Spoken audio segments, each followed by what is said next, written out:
আমি আরেকটা বিষয় লক্ষ্য করছি, এই বিষয়কে কেন্দ্র করে আপনারা ফেসবুকে অনেক রকম ভাবে লেখালেখি করছেন।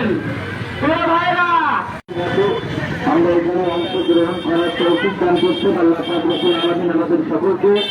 এই জন্য আমরা সকলে ভাই দিক থেকে শুকরিয়া আদায় করি, সকলে বলে আলহামদুলিল্লাহ। রসুলের প্রতি গৌরব করি,